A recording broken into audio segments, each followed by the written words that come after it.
Let's talk about the early warning signs of appendicitis.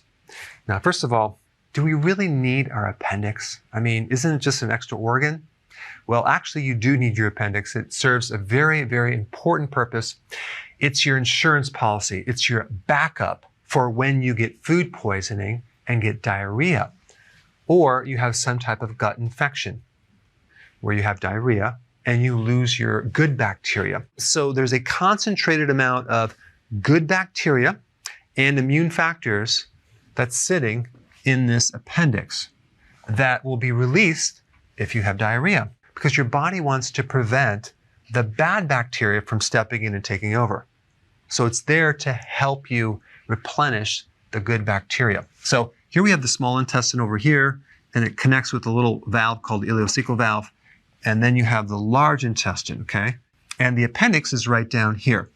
And sometimes that can be blocked with various things, even from a parasite or a stone, or because your diet is poor, you get inflammation and this closes down, and then that gets infected. And the early symptoms usually are going to be a sudden pain between the location of where your appendix is and your belly button. So about 2 inches to the right of your belly button.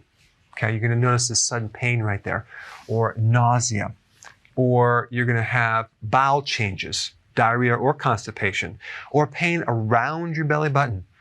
Or you might have a low-grade fever because there's an infection going on. But these are the early signs of appendicitis. Now, I remember when I was a kid, I probably was 7 years old, and I was complaining of pain in my abdomen. My mother took me to the hospital, and I remember laying on this table and the doctor is pressing around to see if there's any pain.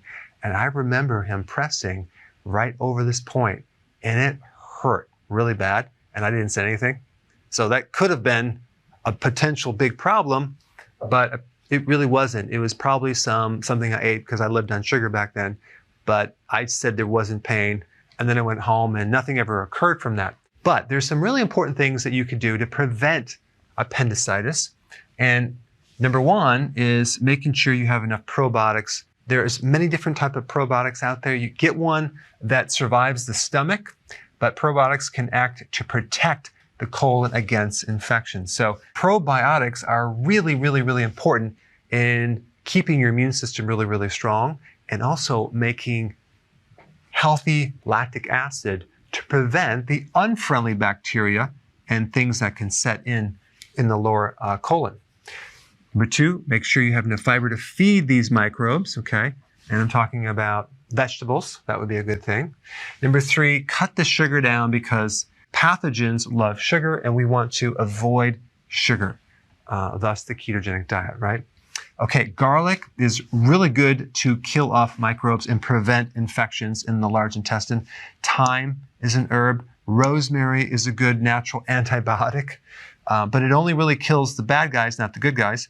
Onion is good. Oregano is really, really good. And you can see all these herbs are normally in a pizza. So go ahead and eat more pizza. I'm being very, very sarcastic. You can put these on different foods, different dishes, meats, things like that. And radish is really, really good as well. Apple cider vinegar is very healthy for the colon. And fasting. Fasting gives your intestines a chance to chill out and also allows the food to cycle through. So you're not cramming food down there 24/7 to set you up for appendicitis. And lastly, if you haven't seen my video on digestion, I put it up right here. It's actually a very important video.